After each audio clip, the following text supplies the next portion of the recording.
is this? I'm so Are we confused. live? There's a live dashboard button. What does that do? Okay. It says go live. Right? So, Oh, here we go. yay, Right. now we're live. Okay. I think. Yes. Possibly. Yes, It says we're live. it moved That the was thing. confusing. YouTube just completely changed the interface on us. I just realised how hot I am.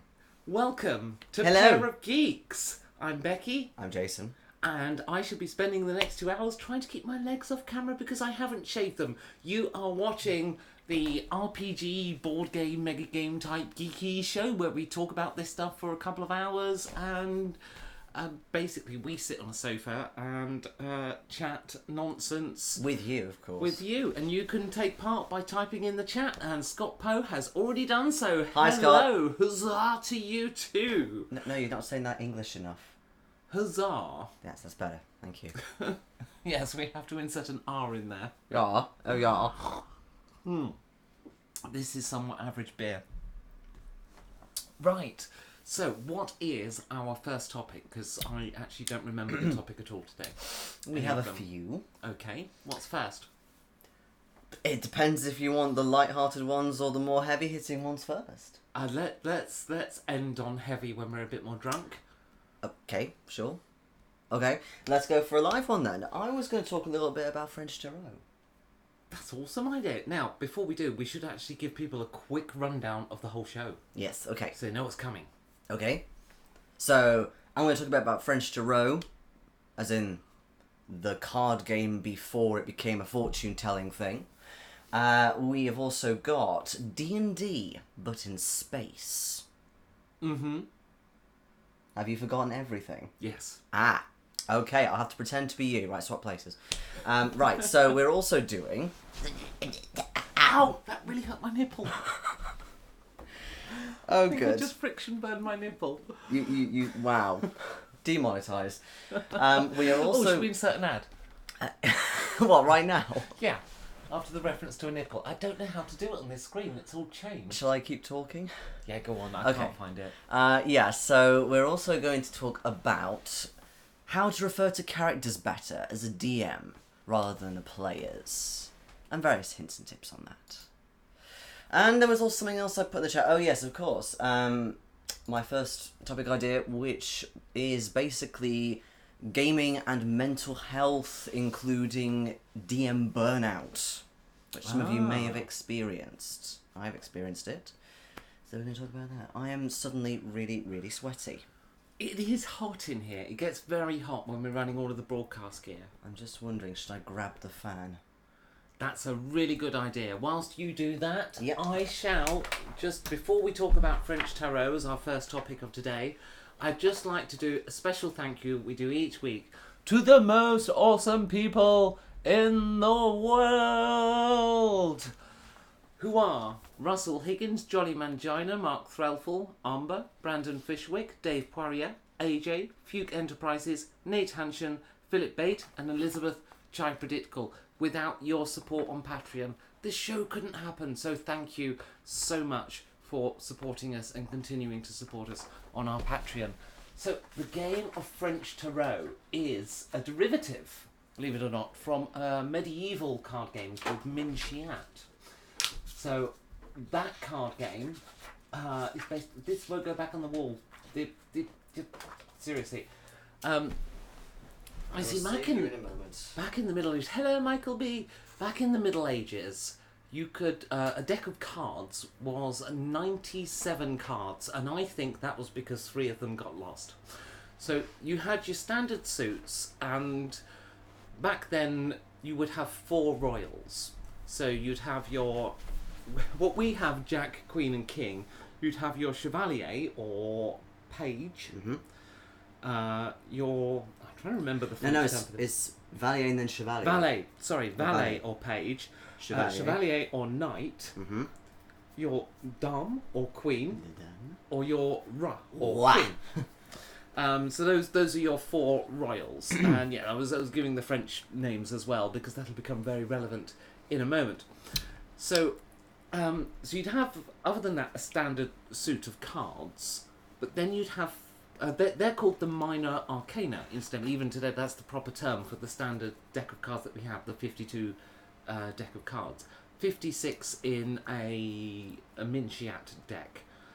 And then you'd have the 40 major arcana. Now, Minsheat was a very complicated, very middle-aged, sort of middle era of Earth type game. I tried to read the rulebook once, and it was actually written in Old English. Oh, Which sounds a bit made awkward. It was. I stopped and just wrote my own game. I do actually have some Minsheat cards downstairs. Actually, very cool. So, and they're actually a reprint of historic cards, which is cool, but interestingly, different suits, because depending on where you are in the world, depends on what suits are most common. Mm-hmm. So, in Britain and in America, we're used to, the convention we have is diamonds, hearts, spades, and clubs. Mm-hmm. But that isn't actually that prevalent everywhere. If you go places like Italy or Southern Europe, you tend to get coins, staves, swords, and I know Cups. this cups. Thank you. Which is what my deck has, which is a Game of Thrones deck. Yes, you've just bought a tarot deck. Now that's a 78 card deck. Mm-hmm. Yeah. Yeah. So the difference check it's there 78. is the major arcana only goes up to 21, and that happened when basically the number of cards was reduced to make producing cards cheaper, because it used to be really expensive to produce cards before the printing press, you see. Oh yeah, of course, yeah. And when the printing press came out, it actually got reduced even more, down to the 52 cards that we now are a common deck of cards. We actually, I'm trying to think, we do have an old set of standard playing cards, but almost all of our cards, and we have quite a lot, are all 78 or 97 cards to the suit. Sorry, to the deck. So yeah, that's kind of like the evolution of playing cards.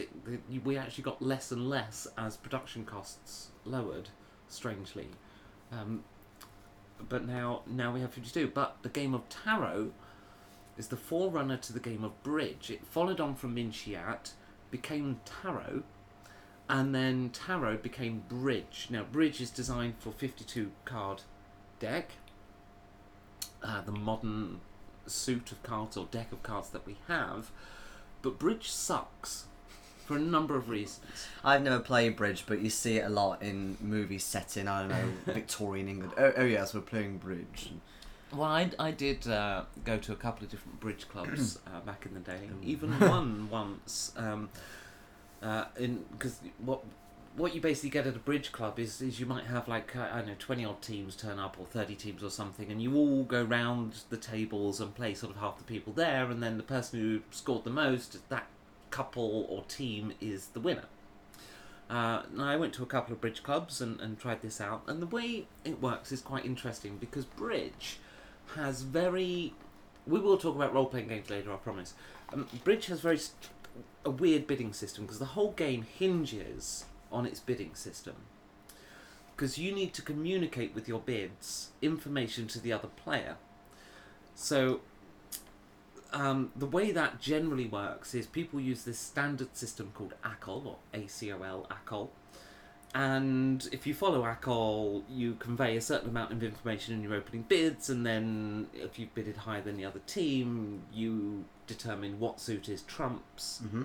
So it kind of has that similar flavour that you're familiar with to tarot, in that there is a trump suit, but with bridge, it's one of the 4 standard suits that becomes the trump suit. So other than that, it's a fairly similar game. Tarot is a bit more complicated, actually. But we play it a lot. We usually play it as kind of like an after. It's an after session. Yeah, it's an after session game. It's a little filler at the end of the evening. But the thing that I really dislike about bridge, so you have this bidding system that you use, and you kind of all agree to use the standard, and it's all a bit pretentious, because you're not meant to actually technically, under the rules of bridge, cheat at all, and a bidding system is kind of a form of cheating, because you're not supposed to communicate with your partner. But everyone has a bidding system. Most of it's based on ACOL, and usually some derivative thereof. So you're all following this same kind of rule set, sort of, in how you bid, and it's all a load of rubbish. And kind of like, the time that I won, I was playing with Matt, was my bridge partner. The time that I actually won the tournament, I made a mistake in the bidding. Oh. And that's how we won, because this particular hand was so off kilter. Everyone was following the same kind of rules and doing the same kind of bids. I made an error, and it happened to be the right call. I'm not a massive fan of bridge because it's so rigid. Everyone has to know the bidding system, and you can only play it with 4 players. Yeah. And that makes it a game that's very hard to break out and play with your friends, because especially if you're doing it after an RPG session, and where you might have 3 players, you might have 5, and, it can vary, and for that, bridge is a terrible game. So my group decided, let's play Tarot, because Tarot can go from 3 to 5 players and is all round a better game. Yeah. Like, it's fairly simple to teach. You don't need to know bids. People can just help you decide, okay, have you got a good hand, have you got a rubbish hand? This French word means this, so... Yeah, we tend to actually play it in French because we're weird. Yes, I bid. Please. Yeah. God conquer. Although, interestingly, because I was reading the proper rules for this, we say the box for the 6 collection of cards in the middle, rather than le chien. Yeah, we don't know what that is. The dock. Oh. It's normally called the dock. Right. And the same with the fool is often called the something, I think le simpliste or something like that. Okay. So there's a few terms that we don't actually use. We use some sort of weird hybrid thing, but we still, we bid in French. In a very English accent. God contre, and things like that. But yeah, it's good. It's a very different card game from anything I've played, and I had no idea that it used to be a card game. It's before. still popular in France. That's why in England we tend to call it French tarot. Yeah. I think there's another name in Italian as well, but I can't remember it. But I've heard it referenced a few times on YouTube. You've been watching YouTube on this? Yeah, because I'm trying to memorise the point system. Yes. That's the only thing, in that there's quite a lot of points. Somebody has to know how to score stuff. it. Yeah, which I'm trying to learn. So might put you off a bit if you don't like maths and things like that. But it's really only to do with the scoring at the end. You can still pick up the actual game itself, because you can tell things like, okay, is my hand good? But yeah, the main thing is that in a game of tarot, you've got your 4 suits. In your hand, you want royals, potentially. I'm not worried about having royals. No? At all. No, what I look for when I bid is lots of trumps. Yeah. I quite like having a few royals, at least, because it means my hand is solid.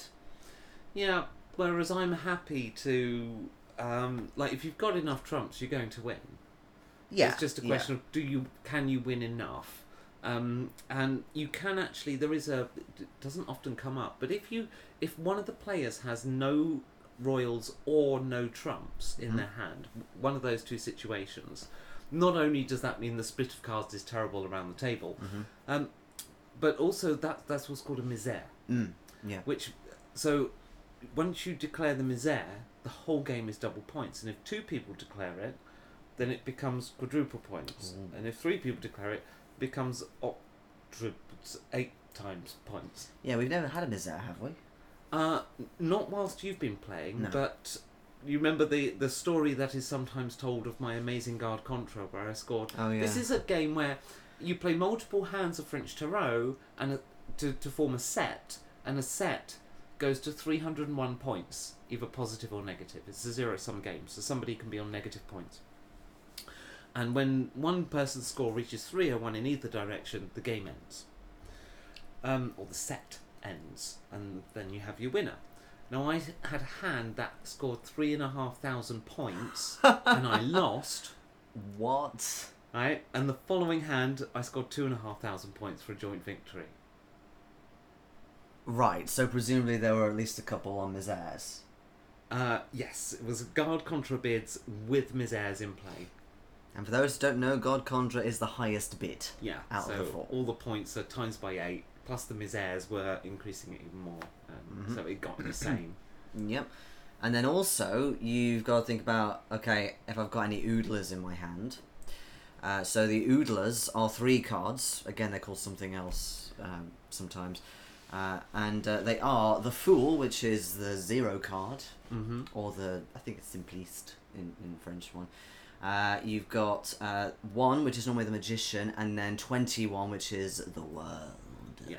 Now, the thing about the 1 that's interesting, and a lot of the game is about trying to flush the 1 out and capture the 1. Yeah.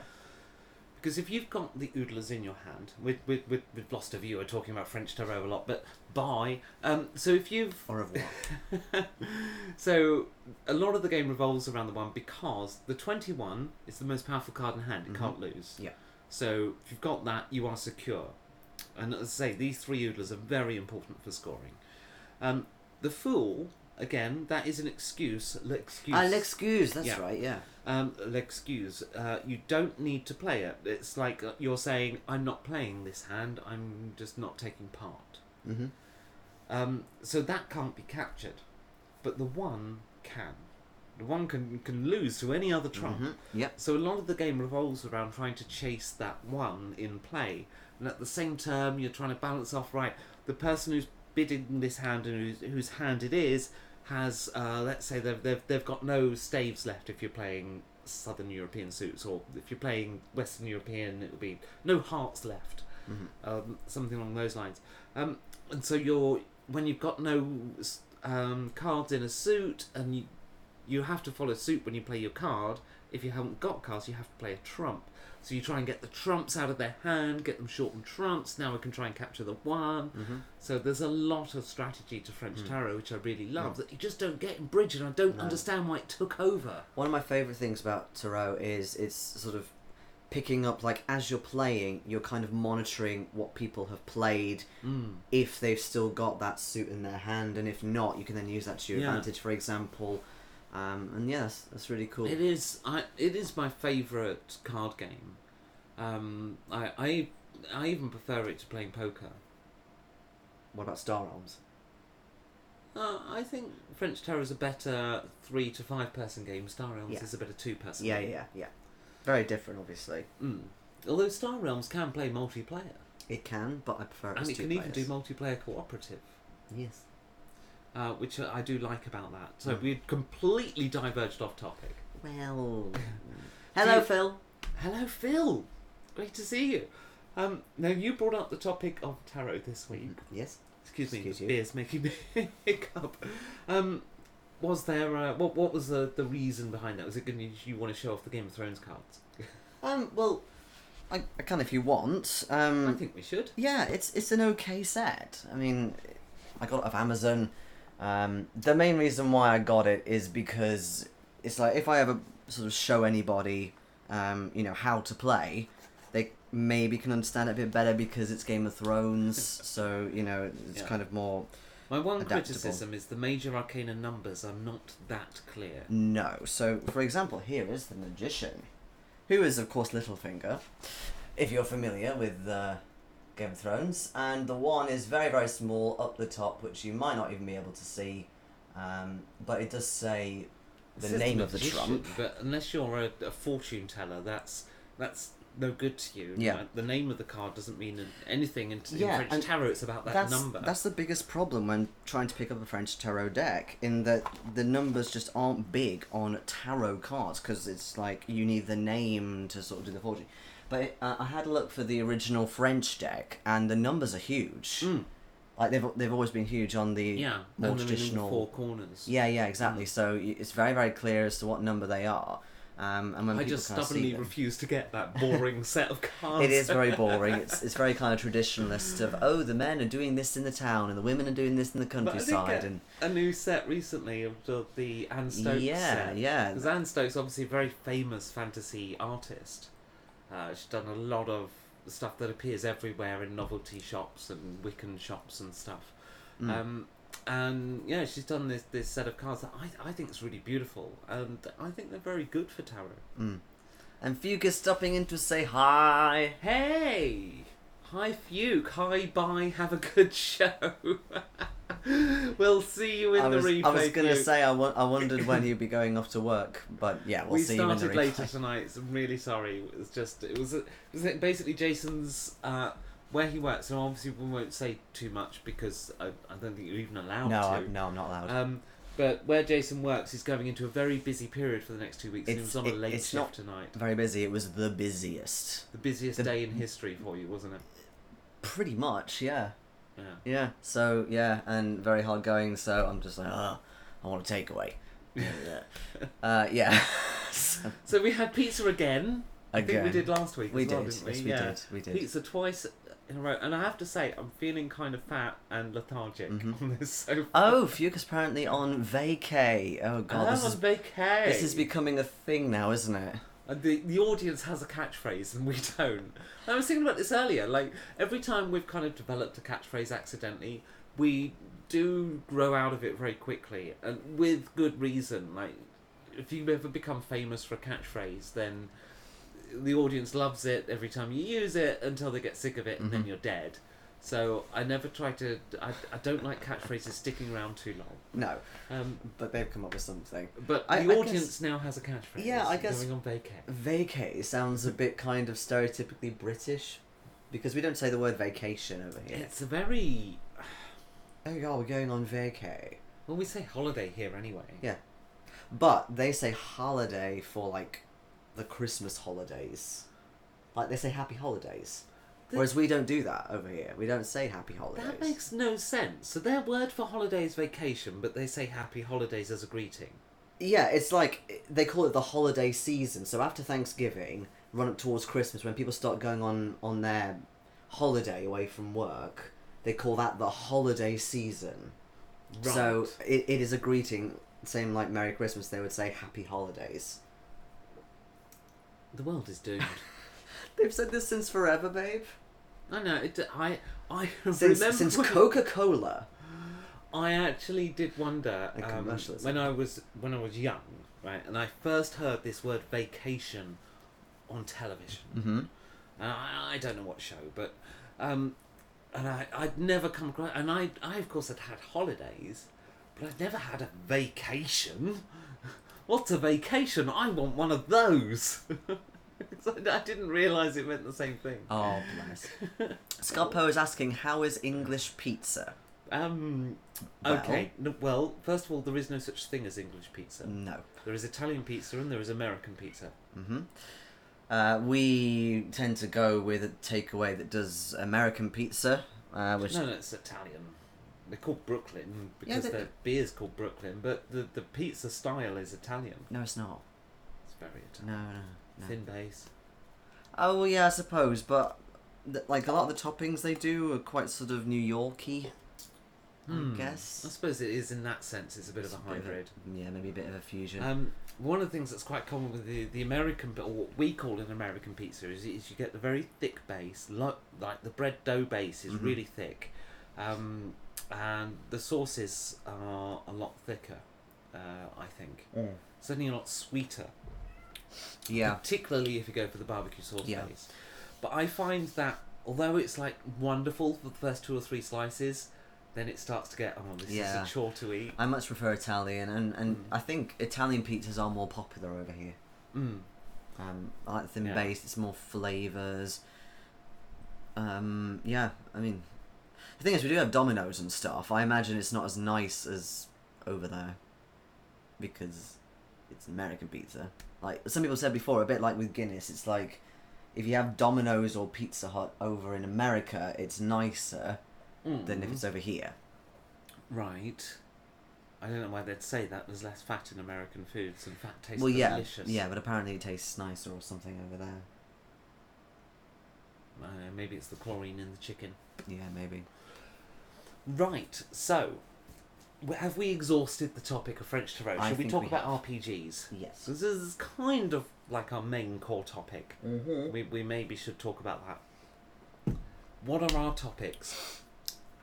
So, our topics, to recap, we are going to talk about characterisation and how to address characters more effectively as a DM and not latch into sort of player names and things like that. That is horrendous. Like, it really doesn't. It sets a really bad precedent because the GM speaks around half the time, right? Mm-hmm. Player interacts, GM responds. And if the GM is using player names, the whole tone of the game becomes a lot less immersive and a lot more casual, more about the dice than about the role playing. Well, some people like that. Some people don't want to go too far down the rabbit hole. Well, here's the thing. That I like doing the whole sort of roll, dice roll type playing thing. It's fine because, like, every now and then I'm up for that. I was just thinking, it works better with miniatures than it does in, say, an online game. I was just thinking, a lot of the time in Corporation, you still call me Jason. You never called me by my character name. Yeah, which was Felix. Part of the reason for that is remembering names. Now, I want to get better at doing that. There is an interesting tip I've learned about this. Okay. Which is from Return of the Lazy Dungeon Master. And Sly Flourish, the guy who writes it, he encourages that you remember character names because it allows you to think more about what their motives are, things to introduce to them and stuff like that. So at the start of every prep session, if you will, which to him is kind of like 15 minutes because you're sort of encouraged for the Lazy DM to do it quite quickly, or how to cut it down. Basically, at the start, you need to try and write down the characters' names from memory, and then you put, obviously, player names and all that, and then their most recent motive at the end of the last session. Most recent motive? Would you define a motive? It can be kind of whatever you want, but really any sort of player urgency, what they're feeling at the moment, that kind of pause of, like, imagine them in like a freeze frame. How are they feeling? What's their, almost down to like what's their expression kind of thing, but also what's going through their mind on a kind of more long-term basis. Is it really for the GM to know what's going through the player's mind? No, not the player's mind, the character's mind. Is it for the GM to know what's going through the character's mind? Because the players don't often express that, especially if they're a weaker role-player. No, absolutely not. And it sort of goes on to talk about ways to do that. One of them is when you introduce the characters at the start and say, introduce your characters. You could even say, like, talk about what their feelings are at the moment, and then you've got that idea. If you say got a bit of a wallflower, thing like that. Do you think that as a GM you should encourage players to talk about their characters' feelings? Because quite often we talk about our actions and our motivations. Now, I have done characters before where I've talked about my feelings, and one of the problems I've had with doing that is other players acting on my feelings. So because I was bringing my feelings to the table, as part of my role play, I was describing what my character felt and stuff. Often I would even say, okay, so this is the monologue going through my character's mind as this situation unfolds, and then I would give a little short monologue of what my character's thinking. And then the players would act on that. The other characters would interact with these internal monologues. And I thought, well, look, this is obviously... They can't help distinguish that, so I need to stop. The way I found it through just simply experience of playing sort of a mixture of not so immersive, bit in the middle, and, like, super immersive. So, I don't know, Shadows of Estron on one side, and then maybe Corporation at the end type thing. I found, obviously, it does depend on your group and the players. So if you think, okay, they're going to act on my feelings because maybe they can't distinguish, or maybe think to distinguish monologue or inner monologue from there. So I tend to do a bit of both if I'm not sure if the players are going to act or not. So I tend to sort of talk a bit about what my character's feeling, but then kind of relate it to an action of what I therefore intend to do, which then stops the other players from going, right, well, I do blah, blah, blah, You know, you're kind of still in control of those She's saying, like, feelings. in terms of your role play, you sort of express your emotional state first and then act. Yeah, So that the yeah, last exactly, thing the yeah. other players get is the action. And I have experimented with that. And the reality is, unless your thought, what you describe as thought, is brief, other players at the table will interact with your thoughts, and that's that's just immersion breaking in a whole different way. Yeah, definitely. Especially if it's quite a static action. So say we're just walking from A to B, and there's a bit of roleplay chatter. I might interject and say, "Oh, my character is thinking this," or "My character says about this because he's feeling this." But I don't go into a lot of detail. I would go into maybe more detail through actually speaking in character, something like that, because that way you are doing an action because you're talking in character. You're doing the action. You don't need to sort of describe by saying, "I talk in a, I don't know, a fearsome voice." You know, you just do it. I don't know. I sometimes do. I'll sometimes say, you know, as I respond to that, my lips are quivering and there's fear in my eyes, and I say, you know, I'll sometimes describe stuff like that because, to be honest, I don't want to method act every session. No. It can be exhausting to method act, especially if it's an emotional scene. And, you know, while sometimes I'm totally up for doing that, I don't always want to do it, especially on a midweek session when it's after work and I've had a draining day. I don't want to then go into a character that's having a really rough time and method act it. Yeah, I used to be able to do that, but I'm just like, no, I can't be bothered to do it as much as that. But yeah, it kind of depends on, like, is the scene, you know, kind of mundane? Is it just a bit, it's necessary but it's mundane? Or is it, you know, a big climactic thing? In which case maybe I will kind of go all out, but because it's the end of a session or because it's even the end of the campaign or something like that. But in the super immersive sort of sessions like Shadows of Estron, there was a lot of kind of monologues. I mean, I was the DM at the time, but like there was this first scene which I remember was roleplayed brilliantly because it was just one character, and he was a priest and he was sort of preparing this sort of ritual, and then the whole point is that this massive Phaeond creature sort of turns up and it looks like an apocalypse is about to happen. But the way he went into all this detail and sort of what his thoughts were, it gave me a lot of flavour, and it also gave the other characters a lot of flavour into his culture as a character. And it completely, especially because of the setting being very kind of low pre-medieval fantasy, it really detached us away from us, you know, in real life, which was great. So just interestingly, that, you know, I thought we should get on to role playing topics quickly because I thought, well, our audience isn't going to be that interested in a discussion of French tarot. Turns out I was completely wrong. Because if you look at the viewers graph, it's actually halved since we started talking about our core content. Oh my goodness me. So let's get back to the chat for a moment. We have a couple of okay, yeah. entries. Let's catch up and chat, and then we'll talk a little bit more about summarising the topic. Yes. So Michael B says, in the US, vacation implies personal time off rather than a national holiday. I've heard that before. I have also heard the term spring break over there. Right.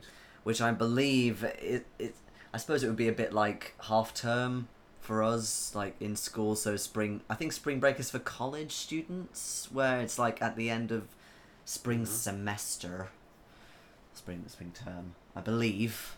Is that like where the longest break is in their school year then? I think so, but apparently it's very exciting. Yeah.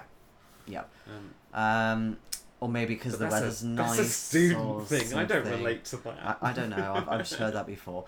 But also he says, when we say holiday, it is usually a national day off. So Memorial Day, Thanksgiving.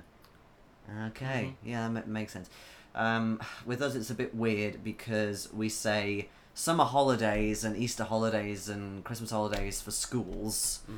And national then we days say, off are called bank holidays. Yeah, usually it's a bank holiday because it is sort of catered around the banks. Yes. It's not that the financial sector controls our country at all. No. And then, of course, we go on holiday to somewhere. So, words. I think as a GM, it's pretty much your duty to use character names at the table. Yes, because not only that, it helps with misgendering. That's quite a common problem with people playing characters that are the other gender. If you are addressing the person by their character, then you go past the issue of misgendering, because let's say you were playing a female character, you're a man. If I'm talking to you, Jason, I'm obviously going to be using male pronouns, but if your character is female, then that is that right? I mean, it doesn't feel right. Well, so this is something that I've kind of noticed, sort of subtly, but there is this thing where if you're sort of playing another gender from yourself, you quite often get a little giggle from somebody of like, oh right, they're playing a man but they're a woman type thing, or you know. And it's like, it's really not a big deal, and I'm perfectly happy to just address the characters by their names and their character pronouns, and that way it gets rid of any sort of issue of possibly like what are their pronouns in real life, but also the whole kind of, I don't know, tripping up of oh she, oh actually no I mean he, and it kind of breaks things a bit. And I always do that unless somebody tells me not to. It's like, well, you're playing this character who is male, therefore I'm going to address you with male pronouns type thing. Now in real life you can help this by doing little name cards in front of every player of the character's name, which is a really cool thing that I know you do that at conventions. I did it at the last convention game I ran at the expo, but I don't tend to do it for smaller conventions. No. But online, the old way of doing that used to be with the lower third. Too soon. Google Hangouts, you've screwed us all. Rest in peace, Google Hangouts Live. If anyone has a good alternative solution, now that Hangouts is gone, for streamers, do let us know. But it's so frustrating now. Even, like, we tried Discord for online role-playing games, and we found that Discord was very unreliable. Some people in the call couldn't see video for certain other people. And it was so unreliable in establishing connections. Weird thing with either camera or sound with a couple of people. Well, the thing is, I know how all this stuff goes together behind the scenes because I know how to write it. And I won't go too much into technical details, but basically you have to do a bit of firewall busting. So you have to break through people's firewalls. Everyone essentially has a firewall, even if you haven't got a dedicated bit of firewall. So what you have is a server in the middle, everyone connected to the call. What they need to do is they need to talk to each other. But you can't do that without getting through firewalls and routers and things. So you talk to the server, and through a bit of technical magical trickery, what I won't go into too much detail on now, you send messages to the server, you expect a response, but you actually get the response from the other person. It's a cool way of busting through firewalls. It's called a turn server. Now, what seems to me is happening with Discord is if that connection doesn't establish, because you have to do that firewall busting, it takes loads of attempts because you're kind of relying on timing and luck for it to happen. So what's happened with Discord is if that fails, it doesn't kind of retry. It doesn't, like, once it's not established that connection, it never tries to sort the problem out. Okay. I kind of understood the last bit of that. I tried to keep it simple. Did that not work?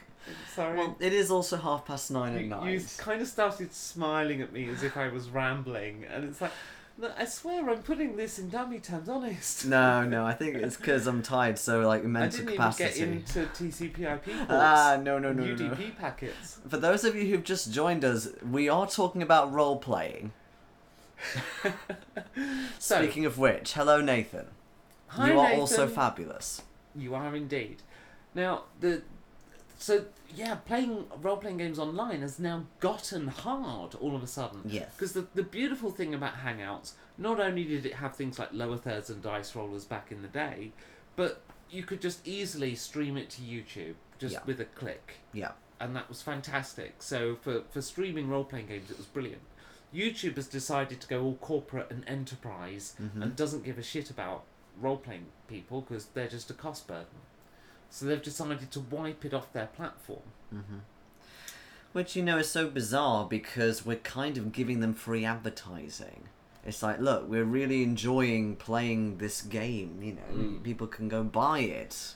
Yeah, but I think from the Google perspective, I mean, those particularly the streaming part, streaming multiple people means their server, there's... So whereas we're also communicating with each other, we also have to be communicating to servers. So YouTube's having to do all this transcoding of video signal to work out who's talking, to then choose the one feed, to then send that to YouTube, and that's expensive in terms of hardware. It's not massively expensive for a company like YouTube, but they've got all these role players, and there's a renaissance of role playing games. There's all these people streaming games. I suppose YouTube looked at it and thought, fuck 'em. But yeah, the lower third was so good because you could Photoshop this really kind of elaborate picture and integrate it with like a scroll with your character name on or something like that, and they look really, really pretty. You could make them really pretty. One thing as well, of course, was visual dice rollers. There were a couple in there as well that were around for a time that were good. I quite like rolling for real, and we all trust each other, but you know, some people prefer to have them show Yeah, and it's actually cool having them show up on screen. yeah, especially in like really exciting one shots. Like there was one that what's it called, Runeslinger ran, where I watched a bit of it, and in particular there were a lot of these really like dramatic die rolls, and if they were not shown on camera because they were using like a 3D software, then it wouldn't necessarily have been as exciting. And stuff. And the other thing I liked about it is the player themselves was kind of waiting for the result, because there was always that lag with the dice appearing on screen. It kind of built the suspense in. We've lost our place a bit on chat. I just we'll catch up. But you know that. So one of the other options people are using now is Zoom. Now Zoom is a bit of corporate video conferencing software that's quite popular. So the interesting thing about Zoom is that it can record for later upload, but it can't live. The disadvantage, of course, is you have to pay for it. You can do it free for 30 minutes, which is no good for an RPG. No, it really, really isn't. I mean, I've never heard of a role-playing game done in 30 minutes before. And the thing is, I'm looking at this, I'm thinking, it's not that hard to write, but I don't have time. I'm doing Com Plus, you know? And that silly little mech game I was playing around with, I'm sorry. You guys don't know about this yet, but I was kind of making a mech game. It's kind of cool. I'm still going to do it. I'm still doing it, even. But I need to get on with Com Plus now, so I have to put it on the shelf for a little bit. Oh, yeah, we have another sponsor. We do? Oh yes. So a new sponsor. I'm happy. A major one. I'm happy to announce this because I've wanted to get them for a while. And drum roll, we have the legendary Sirenscape coming to support us. I believe I know what they're offering, but they're basically going to be offering sort of subscription licenses so you can access all your content. Prices, if I recall. But I'm really pleased to get them on board because they've just exploded recently. Yeah, and I think those two prices are kind of access all areas. Yeah. Definitely access all areas. Because they collaborate with all sorts of RPG companies now on like everything. So you've got like your D&D stuff. There's a bit of that. There's I think they're even doing stuff with like Chaosium. Wasn't the Ultimate Games Master doing something with them? Yeah. So there's all this integration stuff going on. So it's really cool we've got them, because I've wanted to get like a soundtrack type company on board, because there are a few of them, but obviously Sirenscape is the biggest. And it's like, there we go. And Sirenscape do a lot of like live games as well with big hitters, I've noticed. Okay. Like Matt Mercer and stuff like that, So one of the other tools people are using is Skype. Yes. Now Skype works quite well, but it's hard to stream. And one of the big problems I have with Skype is because there's two versions of it. There's the Skype you get in the Windows Store. That doesn't really work for a lot of people. I never use that. Or there's Skype Desktop. But both myself and Phil, who we play with, both have the same issue with Skype Desktop, which is every time we launch it, the damn thing reinstalls. Oh, I know. Oh my god. I was you well, have that as last well? time, yeah. Not as bad as you two, but definitely every so often, like maybe 50% at least. It's like, yeah, we're doing some updates now. Yeah, and one of the big issues is whatever you use, because it's not as integrated as YouTube was, whatever you use, you have to do rebroadcasting with a tool like OBS, or we use one called XSplit. Now, these tools, they're great and they're fantastic. We're using XSplit right now to Over handle there. this broadcast. Mm-hmm. So I keep looking to the screen so I can see the chat coming in. And we use these tools all the time. Like I actually paid for 2 licenses on XSplit, so that we can do it concurrently and stuff, which is fantastic. Except that's like my computer is quite old, and my computer struggles to do it. It's so hard to get the sound right, because your microphone going into your computer has got to be broadcast, as well as the stuff coming through your speakers has to be captured and broadcast. Now, XSplit can do it. I'm sure OBS does as well. OBS is like a free alternative that's slightly clunkier. So it can be done, but it's awkward and painful, and my computer particularly struggles. And one thing in particular was when we were kind of, last year for Complus, we were doing that sort of user guide, and I remembered that some people find broadcasting very daunting to kind of set it up, and that was just with the old Google Live, let alone with XSplit. And I've had to learn XSplit, for example, and yeah, it's really kind of mind-boggling to start with. We still make mistakes now. Yeah. When we set it up, particularly on the sound, because it's so hard to test with the sound. And, it is more involved, it is more technical, and so it's a lot harder to broadcast, no matter what you use for your video conference. And the video conferencing tools, they're just not as good as they could be. No. So I would love to be able to write something for that. Maybe I should Kickstarter it. Because if I could Kickstarter it, I could get enough time. Because my problem is time, it's not doing the work. Also, you need a turn server, which has an infrastructure cost. But if I could Kickstarter it, I could buy enough time from work to actually create the damn thing. But we haven't got enough audience to make that happen. No. Like, our audience, as wonderful as they are, couldn't fund that. You couldn't fund a new streaming platform for role players. No, because I mean, there would be ongoing costs as well, because to actually automatically broadcast to YouTube, there is a cost there. Like, you've got to take the stream and transcode it and stuff, and that is actually the hardest part to do, which I think I can work out. Not 100%. It's quite complex.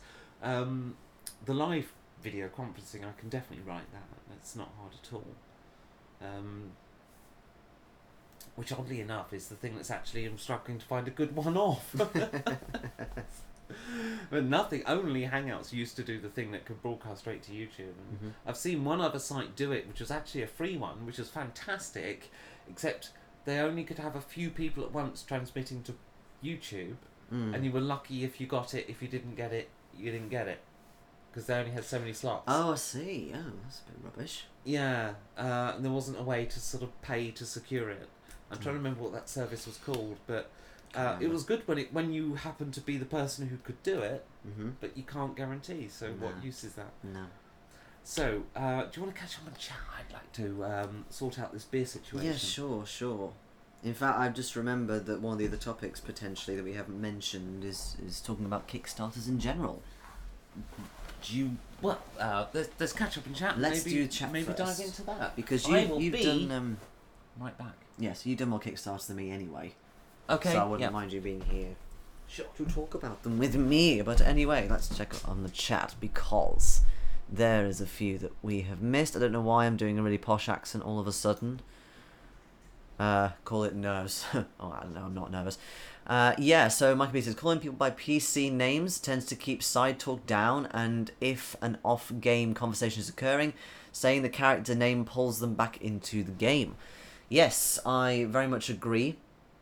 that with the name tags, another tip if you want, and people at the convention loved this, is not only did you write the name of the character on the name place names or table place names, but also I always drew a little image that summed up the character. So for example, in my most recent Cthulhu Masters game, we had an artist type character, so I drew like a little paint brush and like one of those palette things that you hold. There was a guy, I can't remember his name, but he was basically a dilettante, so he was very into his wine and self-indulgent, so there was this wine and brie cheese and stuff like that.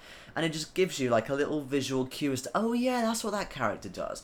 Especially if it's a one-shot, and especially if you're playing multiple games, either over a few days or a few hours, where you kind of have to jump in, and then you kind of go away and join something else and jump into that one. So it's great as a prompt.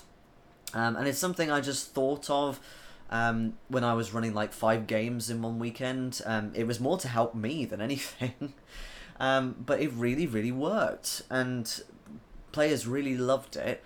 And in particular, it was so popular at the Cthulhu Masters that all the GMs nicked it.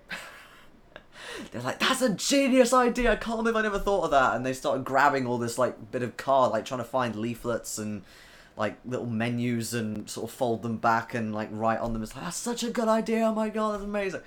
But yeah, it was made up mostly to help me, so I could remember, okay, it's that game, that character, they do that thing, because I was making like 6 characters in 5 games. That's 30 characters, and it's like, I'm not gonna remember who every single character is.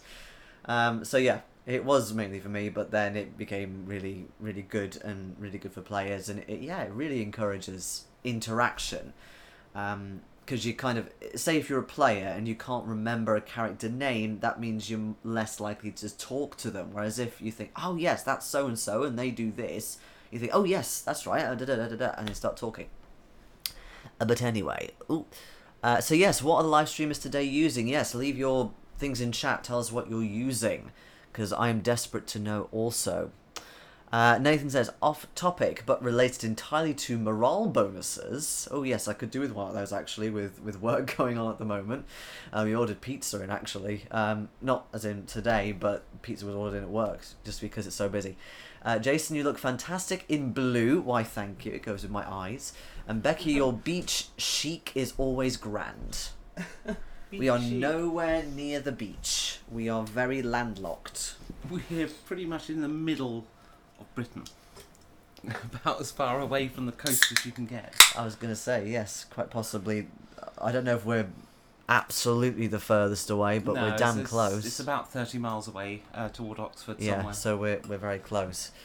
Michael B also says 2 things. I see people using Twitch for more show/broadcasts. I also hear people using Roll20, Fantasy Grounds, and Skype. Yes. That was the chopsticks. Oops. Yeah, so I've seen lots of people use Fantasy Grounds before. In fact, that's kind of how I got into role-playing online in general, in that there's this guy called Keith Hershey who's got a lot of Fantasy Grounds streams, which are really good. Feel free to go and watch those. But it is just kind of screen sharing, and then you've got your voice, and then they would normally use something like GameSpeak, which is just voice-only servers. And the same with Discord, in that a lot of the time now people aren't bothering with the actual video streaming, but they are streaming with the voice.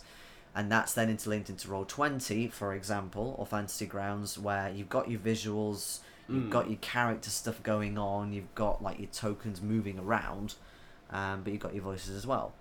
Yeah, and I think if I'm role-playing online, I don't like to use the miniatures approach at all, personally. It doesn't work for me, and one of the reasons it doesn't work for me is, as the GM, you have to do a lot of prep. Yeah, I agree. And, you know, a lot of that prep, it's not even the interesting scenario type prep stuff and the writing of the creative world building. It's finding the right map, finding the right monster icons, and it makes improv so much harder. Because if you haven't got that Yeah. stuff ready, how do you put it on screen? One of the most two frustrating things for me, because I've done a bit of that, although I don't really do it anymore. But yeah, one of them was finding the right monster as to what it looks like, and you've got an idea like, okay, I want something like that, and you can't find it, or you have to pay for it. The other one, in particular with Roll20, which has always annoyed me, you can use music. Great, I love using music as a musician. But you can never find what you wanted. Like, I'd always think, oh, I could use this song, or I could use this song. And you had SoundCloud as like a search engine. It wasn't just like a random little list. So you could technically search for everything. But if you put something in, like the exact name of the song that you want, it will not show up. Almost every time, it will not show up. It comes up with this random, really loud, like, house music, and not even very nice house. So it was a limited selection. It was an extremely limited selection, yeah. And it's like, well, that's just rubbish. So it's probably to do with permissions and legal rights and stuff. I would imagine so. And so this is kind of where I'm at with this stuff now. It's becoming harder and harder to stream, especially as my computer gets older and older. And at the moment, you're doing the streaming. But I know, like, Jason likes to listen to music as he plays. Like, he'll have the music playing a little bit quiet in the bottom. Of course, now you can't do that because you're the one streaming. We could just swap computers for those nights. But yeah, but I like my chair. Yeah. It's fine. It's all good. But yes, I do like having like really low music on in the background just to kind of get me into the scene a bit. Because the obvious answer is for me to buy a new computer, but I can't do that till after the wedding. No. Having said that, with these streams that are like Fantasy Grounds or Roll20 even, sorry, I do quite like watching them. Oh, right. But I don't like playing them very much. Well, I don't mind them, but, you're right, with the whole encounters thing, there's not much room for improvising and things like that, and you've got your miniatures and stuff. Oh, we just lost a sub. Oh, no. We haven't actually got that on screen. We gained a sub just before we started streaming. And then we left them. Obviously decided to leave. Where is it? I hear it. I don't see it. It is somewhere in this room. Apparently. Oh, look, it's underneath the sofa. Here we go. Is that even on screen? I don't think it is. I don't know. -1. Yeah, there we go. Minus. Oh, it's gone off screen. 3477. We're very static these days. Hey, we have our crew, and our crew is loyal. They stay with us. They like my blue t-shirt. That is a octopus or Cthulhu? It's an octopus. It is an octopus. Oh, I see. And there's a guy trapped in the tentacles. Awesome. Yes. I got this from one of those, well, dare I say hippie stores, but you know the ones I mean, like where they sort of make everything really naturally and it all smells of that sort of hemp. Yeah, not hemp. I don't know if they make this from hemp, but that kind of joss stick smell type thing, But no, I really like this. It's very comfy. Now, Michael B was saying he uses Skype to bring in 1 or 2 players to their tabletop game. Works pretty well as long as cross-chatter at the table is kept down. I did consider bringing a player into a real-world game via Skype a few years ago, because my nephew loves to roleplay but is not really old enough to drive and stuff. Although he's getting there, but... he's growing up. Yeah, it's working now, but he cycles to the next town along to do his job. But I would be. I think part of what we do as a group in the real world is that social side, and we will take time out the game sometimes to just chill and have a discussion. But we play very long sessions. Yes, so they would have to be either at their computer or keep taking breaks. Obviously that's not ideal. Whereas maybe if it's a more kind of 3-hour-ish game, yes. Yeah, then you're more focused on the game. But if you can run a 3-hour game in real life in a casual setting, I'm impressed. Well, the thing is, for us, our friends travel a long way to come and play. But like even with my group in Ascot, it was the same sort of deal in that we'd either do it after work if we finished at lunchtime, and then we'd do it for the rest of the day, or we would do it for the whole of a week, like a Saturday or something. So yeah, it would be like another 6-8 hours. We wouldn't take as many breaks necessarily because none of us smoked, I don't believe. But yeah, people were still sort of nipping in and out, getting munchies and things. There was a lot of that. What one person in particular loved their cold hams, so he kept bringing these cold meats in. Would you like to try some? So he was a character, but yeah. So yeah, they were kind of drawn out, and that would be very difficult if you had somebody, I think, online. Because I think as well online, you've got to kind of be sitting there and kind of alert and you kind of always there there but not there, and I don't know, it kind of reminds me of, there was this thing The Big Bang Theory did, and I know obviously The Big Bang Theory as a show has some problems, everything else, blah blah blah blah.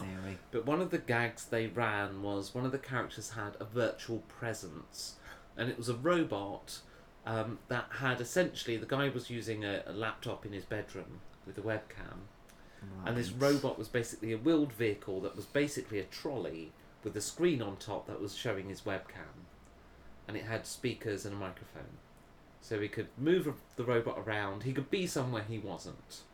Okay. It's kind of the gag, and it kind of, for me, it sounds kind of stalkery to me. No, he was doing his job like that. It was there's a neurotic character. It worked for the character. It wasn't the most problematical part of the show by a long way. And it kind of, to me, having a player in a real world game connect digitally kind of feels a bit like that, but we haven't got the virtual presence. Especially if you're bringing in 2 players, because then you've got 2 definitely. people at one place on the table as well. It reminds me of that South Park episode where the 4 boys are dressed as the Avengers, but I believe it's Stan who can't make it, so they've got an iPad on a skateboard, and he's there in his little Captain America costume, and the others are in real life, so they can all go trick-or-treating together. Which went very well, obviously a bit far-fetched, that, you know, the connection was always perfect and stuff, but... Kickstarter.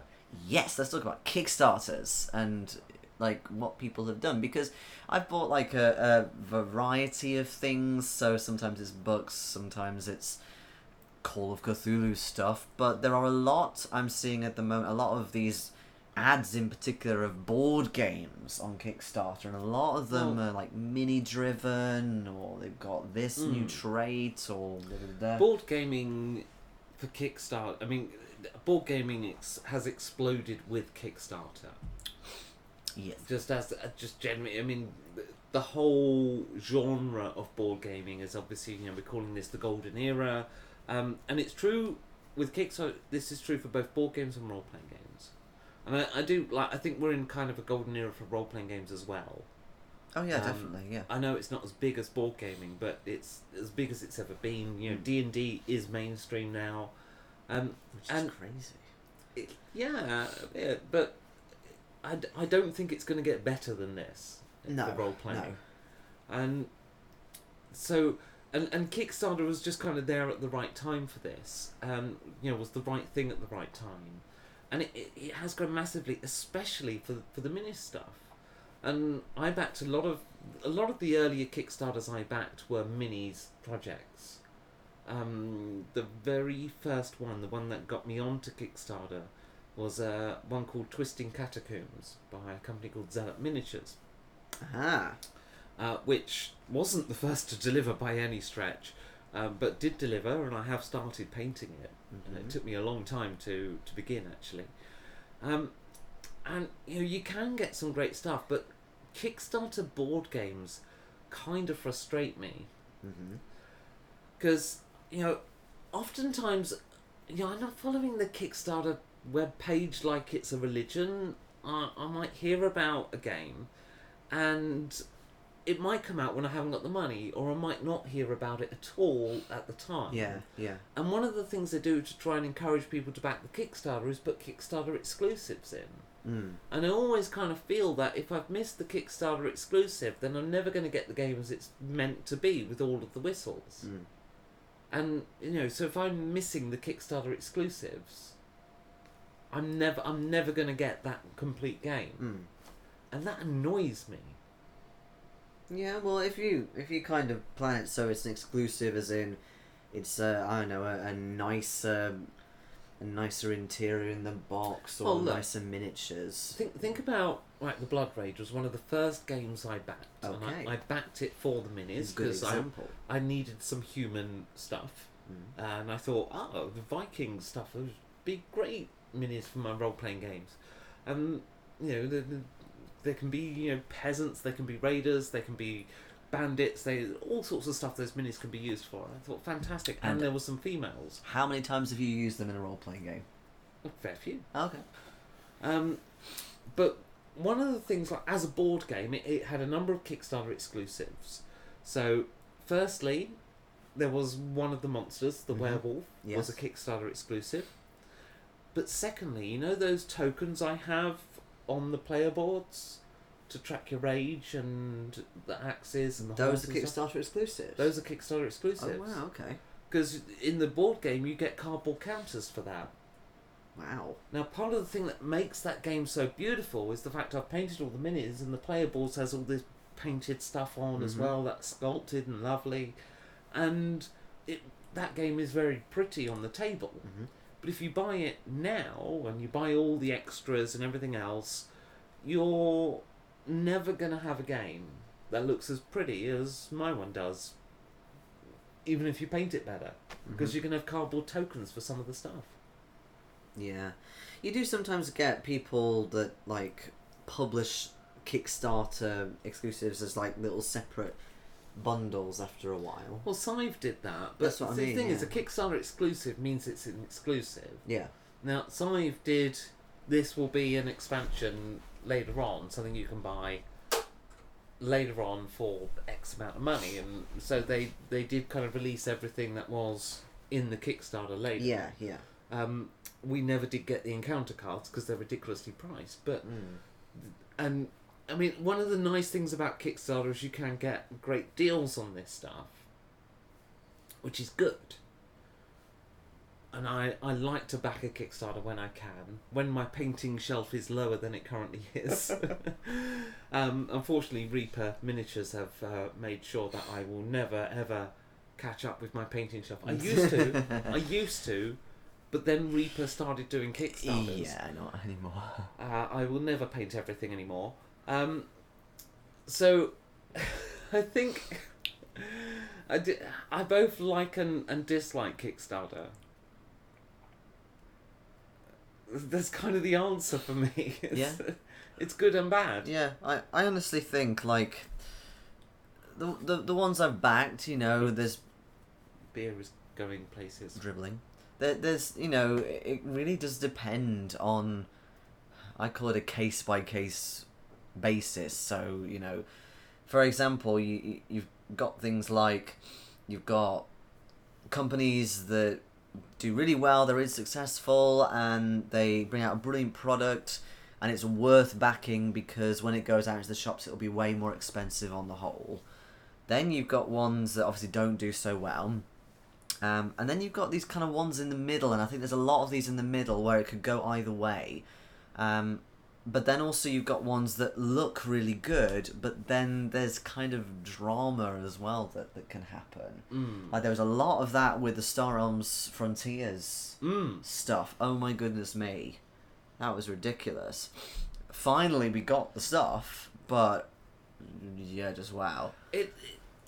That is one of the things with Kickstarter. Things, you might not get the goods. Yeah. Or it might be delayed by a year or two. I think people forget about this. And quite often, what's happening now is companies are essentially using Kickstarter as a marketing mechanism to sell you the game with all of the expansions. That's becoming more and more common. I mean, a company like Cool Mini or Not, for example, they're a multi-million-pound board game and miniatures company.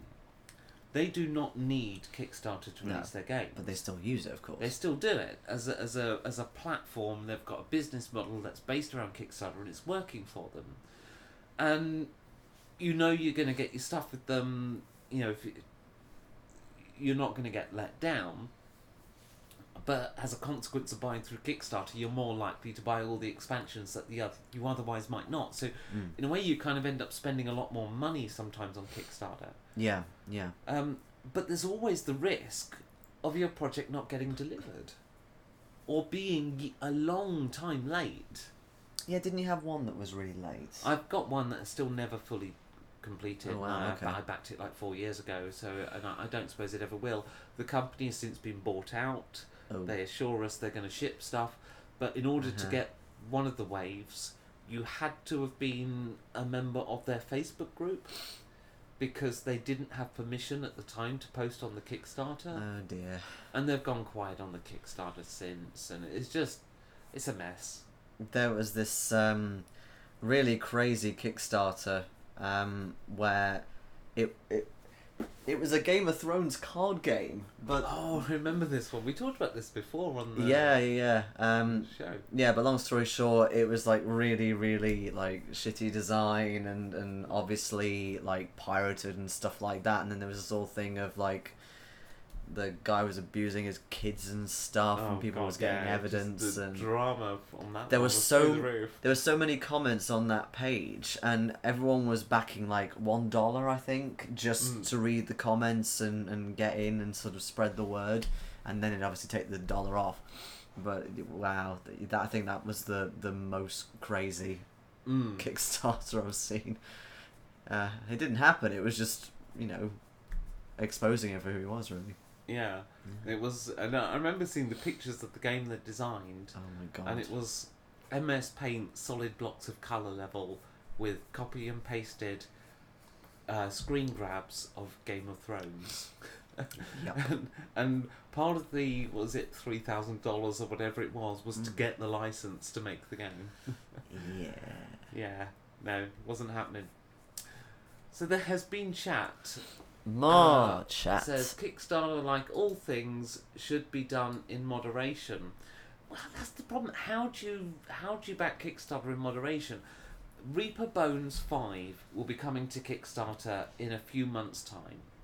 The latest news is that they've just received art through from some of the artists, that they're reviewing the designs and stuff like that. So they are putting the Kickstarter package together as we speak. And well, I've backed 2 Bones Kickstarters now. I haven't yet started painting Bones 4. I've started painting Bones 4. You've painted 2 models from Bones 4. Yes, but one of them was quite big. To be fair. Yeah. For me, it was quite big. Yeah.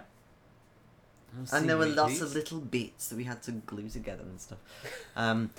Yes.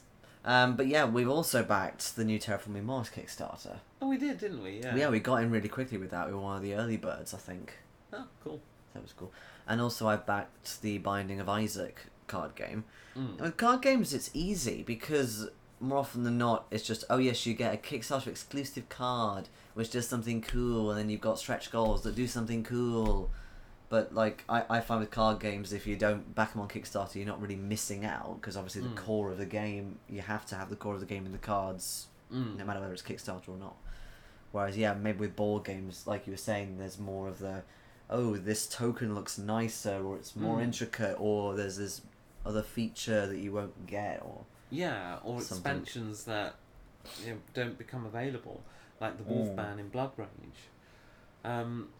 And yeah, I think with board games, it's so problematical for me that there are board games I missed out on. Cthulhu Wars was one that I would have loved to have got the minis for. Yeah. But it was so expensive to get it. And to be honest, I probably wouldn't have enjoyed the game. I just wanted the models, and they do look awesome. There was a Kickstarter recently that had a 2 foot tall Cthulhu model as one of the minis in this game. I remember that, actually. I remember seeing the mini, and like people have started to have this mini delivered. It's like, it looks quite something. It's bigger than that 5-headed Tiamat I've got. Yes, it's 2 feet. Yeah. And I never heard about this particular one, and I would have considered backing it for that. No, I think I remember showing you actually, because it does come up on my feed every so often. Only once the stuff got delivered, not when the Kickstarter was active. I had no awareness of every it. so often I get sort of ads of like miniature-based Kickstarters and things, and I think that was one of them, and I'm like, oh yeah, that looks nice, but I won't do anything with it because they're going to be expensive. I could have done a 2-foot tall Cthulhu statue. I need something for the garden. The garden. People out there all Where alone. else are you going to put something that big? It's a garden statue. Well, we've got our Darth Vader. How big is he? True. 2.5 feet? 3 feet? True. So there. Could replace him with Cthulhu. No. You've got to have them together, and then they have to either get on or fight to the death. Darth Vader would lose. Yes, he would. Yeah. His inner turmoil is Padme, and it would be really painful and annoying to watch. Yes. But anyway, Nathan says, very long D&D sessions are part of my religion. Works for me. Cool. You have high resilience as well. He also says there is an art to coordinating. I can't read it quite properly. Coordinating short breaks and meals as a refresher between intense scenes and dialogue as well. Also, scene often dictates meal choices in real life. Exploring a seaport, for example, equals fish and chips. I've never really done that. That's an interesting approach. Yeah, I like that idea. Like, you get kind of tabletop RPG recipe books, and they do, like, tavern There's a problem with and fish and stuff. chips, though, is that it's hard to get that delivered.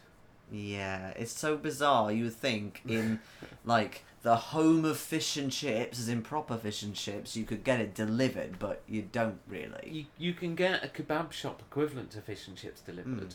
Like, the kind of thing that you might get in America. Which is You so can't bizarre. get proper fish and chips delivered. It's always takeaway. And very occasionally it's eat in and takeaway. Yeah, so... But it's almost always takeaway. That is just how proper fish and chips is. So if you're tourists, go to like a nice fish and chip restaurant or something. Like, don't ring them and go, yeah, I want a delivery of fish and chips, because people will go, what? Yeah, what you'll get is something like the kebab shop style chippy, which is just, that's not a proper chippy. That's, no. Scott Doesn't count. Poe says, I could never explore a seaport in your game, Nathan, which implies that Nathan has a lot of Innsmouth-like seaports. No. No, I think it's referring to the fact that he doesn't like fish and chips. Oh, yeah, well, yeah, it could be that, couldn't it? That's what I'm picking up Of course, from my that. brain goes straight to Innsmouth and, like, depicting weird and wonderful seaports, but, yeah, it's probably the more obvious thing of fish and chips. And, of course, Lord Morbius is here to give us some There's love. been a lot of chat. Yes, there has, actually. It's Where are we down to? there. The ahem. Kickstarter, like all things, should be done in moderation. Michael B says, I have unpainted minis from Bones 3 and 4. Yeah, I can relate. Kickstarter moderation means scaling it to your disposable income. Well, I mean, obviously we're getting married, so we're disposable income has vanished for the last year and will continue to do so. But you know, I think generally we're very lucky in that we both work. We're not massively well paid, but we're comfortable. And I know not everyone's in that situation and is that lucky, but you know, I think Kickstarters kind of draw money out of you. Yeah. You always sort of go and go, oh, I just back that a little, and you go in for more than you intend, and then they kind of suck more from you. No, I really agree, because you kind of look at it and you might go for the first or second sort of tier, think, yeah, that'll do, yeah, I'll get the core rulebook, for example. But then, but this one is only £20 or so more, and you get all of that with it. So money, like value for money, is better. And you have to bear in mind, you are buying when you do a Kickstarter, you are essentially in that shop for a month. Yeah. So you make lots of small shopping decisions for that month, but it still comes out the same pay packet. Yeah. And the other thing as well is, of course, when you go to kind of fill out your address and stuff once it's been funded, then there's more stuff thrown at you. So it's like, oh, you could get this extra set of dice for this much money, or you could get this, or no. Yes, there's all that. And then, of course, the thing that I think other people forget as well, and sometimes even I forget, is that your money comes out of your account after the fact. It doesn't happen straight away. So maybe people think, oh yes, right, I paid for it now. It's like, well, no, They've actually, made it comes very out. easy to give your money, haven't they? Yeah. They've made it Or- very easy. Yeah, or mentality might be, oh, well, I'm not actually paying for it now. I'm paying for it later. So I mean, I've always been lucky enough that I can moderate my spending, but I am still a human being, and marketing at me does work. Yes. You know, there's a reason marketing is a multi-billion-dollar industry, and it's not because ads don't work on me. You know, as so many people often say, I've worked in the marketing industry for many years, and I assure you, the ads do work on you. You just don't realise. That's what we specialise in. Mm-hmm. Scott Poe says, I'm a weirdo using Lego and Lego minis for fantasy tabletop with abstract distances. That's just a way of making it even more expensive and not look as good. I did used to love Lego, actually, to be fair. Although I was one of these people, I had to make the model, if you call it a model, exactly how it looked on the box. You see, because I was the youngest of 3 children, I just got a box of Lego bits. Like random bits, yeah? And you just make your own. I don't know what models they were. Yeah, no, I got like the big ones for Christmas, like the big castle and the big pirate ship. And it always had to be like to the dot of like where the little mini was standing. The flag that could go any direction. Yeah, must yeah. point the same way. Their pose of what they were doing. And my parents were trying to say, "Oh, Jason, you know, you could play with that." I'm like, no. And whenever someone came around to my house, someone like start like breaking a bit off and do something like no, and I'd like get all really mad with them. I never glued them, but I was like, no, it stays as it is, and you admire it. It's splendor. But yeah, so Nathan says we all do that, Scott. Lol. Legos and D&D both share a legendary status as possessions you never get rid of. I got rid of my Lego. I had no sold choice. it. My mum owned the playgroup, so all of my old toys used to get taken to the playgroup. I had no choice because I grew out of them, so we got rid of them and sold them and stuff. Ooh, lots and lots of people. Things. Here we go. Nathan, if I could post pics here, I would show you my minis army.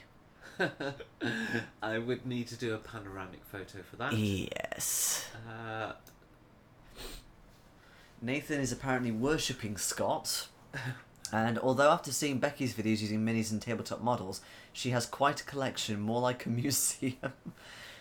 That's how we should get extra income. Let's open our house to the public as a museum for miniatures. Well, if it works for Miniature Wonderland. Yeah, I mean, You know? Miniature Wonderland is really awesome.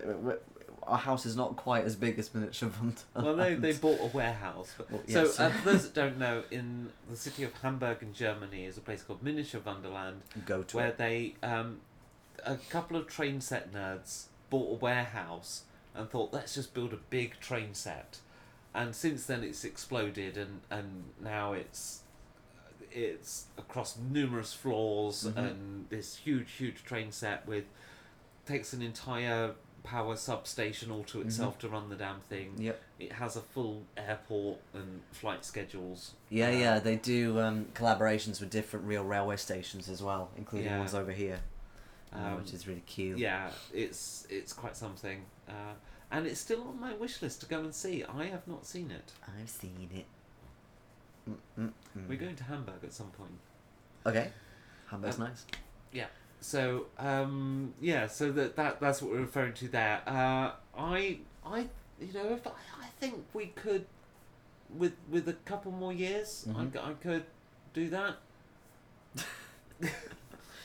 Yes, we're a little street somewhere, but it's easy to find. We'll need a bigger warehouse. Yes. I have often joked ever since Jason moved in that he just wasn't getting my vision of shelves everywhere. Nope. Full of minutes. Nope. Morbs says, marketing doesn't work on me because I'm broke and penniless. Oh, I still want it, I just can't afford it. Yeah, that was kind of me at one point as well, where I kind of look at a thing and go, yeah, it's nice, but I can't have it, and you kind of get used to just not being able to afford it. So you kind of... You buy food and stuff instead because they're essentials, and then what food are you buying? Oh, look, it's the stuff you've been marketed to buy. Sorry. In a way. Yeah. Because you're just another, people who can't afford anything are just another demographic segment that we target. We just don't target you with luxuries. It's the way it is, I'm sorry. But you need a new Hoover. Or, I don't know, some cleaning products. Interesting you said Hoover and not vacuum cleaner. Because that's the English word. Is it not? Oh, that's the brand, isn't it? Yeah. I've always said Hoover. Marketing works. Yeah, I've always said... No, I've always said Hoover ever since I was little, because that's what my parents used to call it, so it worked on them, not me. A lot of British people did. Yeah. It's just the marketing was that successful. Ah, it's a Hoover. It's a vacuum cleaner, even in Britain. It's easy to say Hoover. Next topic. Are we going to do D&D in space, or are we going to do mental This was health? something that came up. I won't talk about it for long, because I want to think more about this, and I'm actually tempted at some point to make a kind of system for it, a sci-fi D&D. Because a question came up, and I didn't actually get time to read the whole thread. I had a very, very busy day at work today, and I only saw this thread today. I saw it this morning, I think, when I was getting ready. The question was, I'm about to run D&D in space. Are there any good rules for spaceship combat? To which my instant answer was, oh god, are they going to get the party to do the different roles on the spaceship? So you've got a pilot, a gunner, an engineer, a mechanic, aka Traveller style. The game you play for that is Traveller. Yeah. Or are they doing what I think is a wonderful idea that I learnt from Oliver Hume, who wrote the Elite Dangerous RPG, which is he gets everyone in the party is their own spaceship. They're all little tiny smaller spaceships, and I think what he does is he kind of themes them into kind of essentially classes, if you were, but spacefaring and obviously themed around Elite. And so if I'm thinking from a 5e perspective, if you were going to make 5e in space, that's the approach, because you can make the classes kind of thematic still. Even if you change what the classes are, you can kind of have your fighter and your ranger and your barbarian, but in spaceship form. That's the way it should be. The barbarian is the big hitting damagey spaceship with the big gun, but not a lot of armor. I see, right.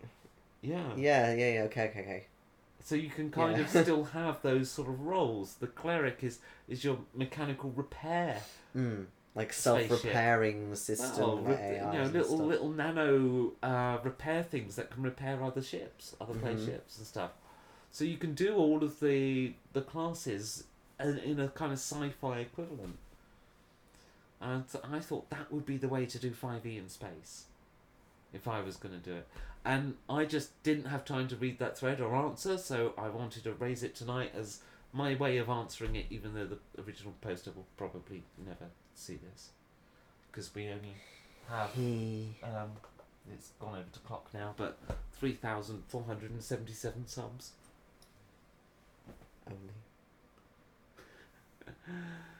Now you wanted to talk on a more serious topic, so should we catch up on chat first? Yeah, sure. There's only been there's only a tiny bit left, and then we can raise your more serious discussion. Well, it's more serious, but I don't want to make it too serious or anything you're like that. waking up in 8.5 hours. Oh, and yeah. that message is covering the chat. Apologies.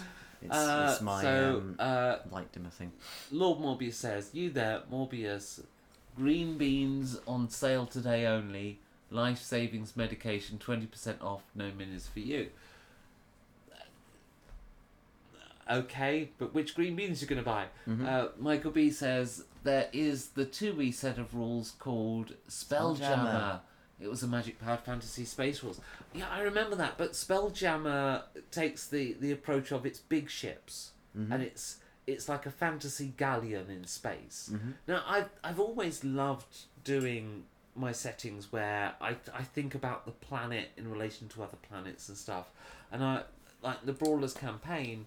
It's kind of Spelljammer without the spaceships, because you do go between worlds. It's just you do it via teleportation or flying on the back of a dragon or an eagle or some shit. So haven't got the ships going between worlds. But the Spelljammer is actually one of the settings I've never actually played it properly, but I love the setting. What I know about the setting I love, other than robots, but which is more of an Eberron thing actually. But so yeah, it's fantastic, but it's the wrong way to do spaceship combat for D&D.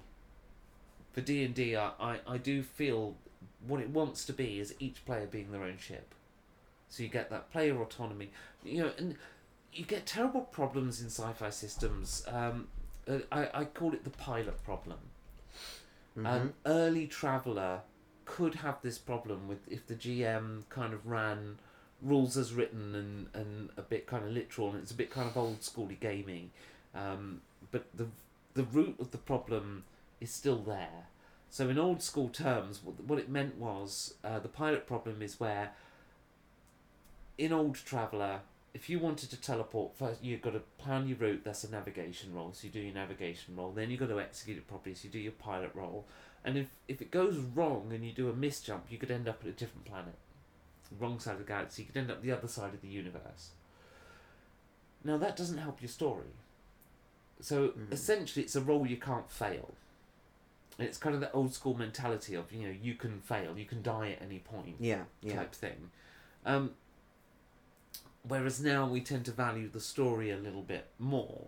So if you're applying these rules now, it's like it's a role you can't fail. It's not an interesting role.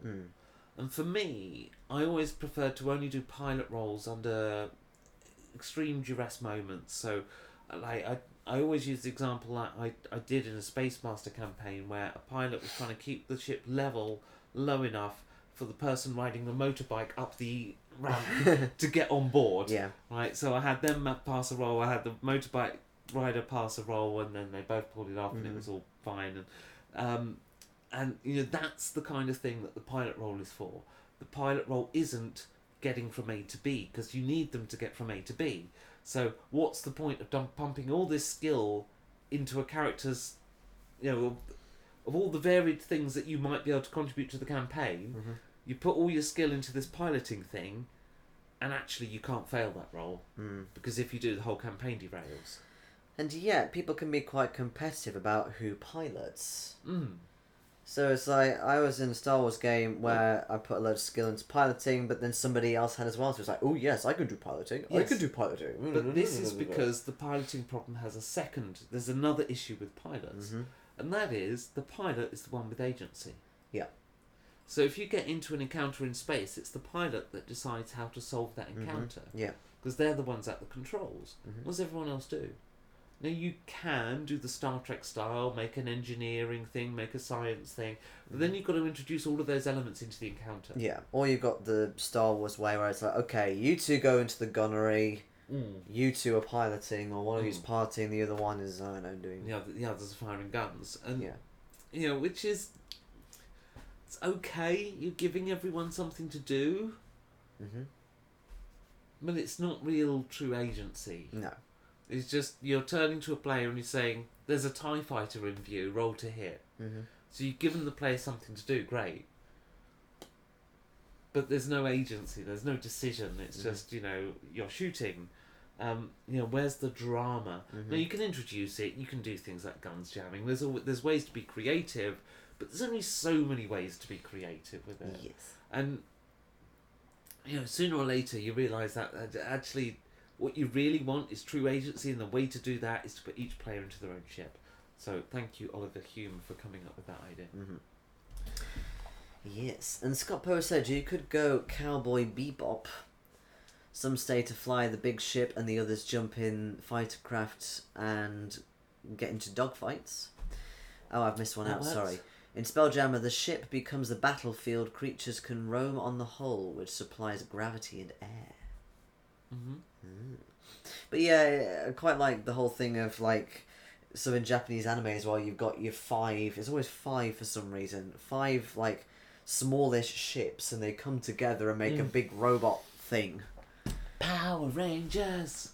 Yeah, basically. There's a hilarious Key and Peele sketch on that. To do with like the token black character and things like that. Anyway, Michael Beale says the pilot is the interesting / primary person taking actions. Yeah, as we were saying. And even if the DM doesn't do that, there's kind of this stereotype of, yes, the pilot does this, the pilot does the important stuff, the pilot You're kind of seen as, yes, it is my ship, and look at me. And I never played the pilot. I played it a couple of times. Yeah. But yeah.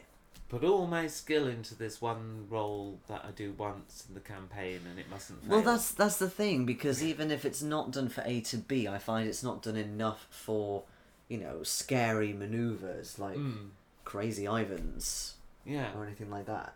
It's like, why not? Yeah, and you need Let me roll. It's exciting. If you've got a pilot in the game, you need to put those stunt manoeuvres in. Those situations where stunt manoeuvres can come up.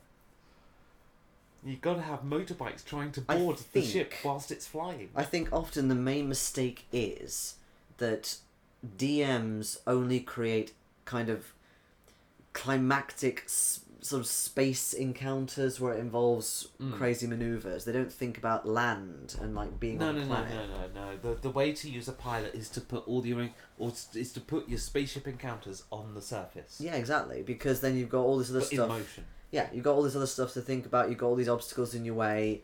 Obviously, you're driving a very fast vehicle, so it's the classic thing is to give the players a ship without guns. Give them one with guns, so they use it in the encounters. Then you're going to get piloting roles. Yes, yes, but like in Firefly, for example, they don't really do crazy maneuvers in space, but they sure as hell do them on planets, which is really exciting. Yeah. Because that's kind of the point. Space is this empty, vast thing with a few ships here and there, but then you've got your planets where everything is really close and you're really trying to zip through a mountain range or something and you could crash at any second. That's really exciting. Although there was that rather funny moment where Wash is like, "You can't do this," and zooms through the canyon and the guy's just following above the canyon. Oh, yeah. Yeah, bet you can't do this. No. And then they're just like, la la la la. Ah, didn't think of that. Yeah, that's cool. Right. Cool. After that light moment. You keep putting your hand on my hand as if it's going to be some daunting thing, like somebody's just died, but it's not. It's so good. It's just that we don't really talk about, like, more serious topics on here. And again, I don't want it to be super serious and sad, because it's not. But I think that talking about, like, mental health was something that I thought of recently, because, as Becky has said, I am very, very working at the moment, and that's putting a bit of a strain on my mental health. I'm okay, but it's challenging. And, there are times like this in everybody's life, whether it's work or whether it's something else, and, you use role-playing kind of as a way of escaping, but then also you can get burnout. And I've experienced both of those things.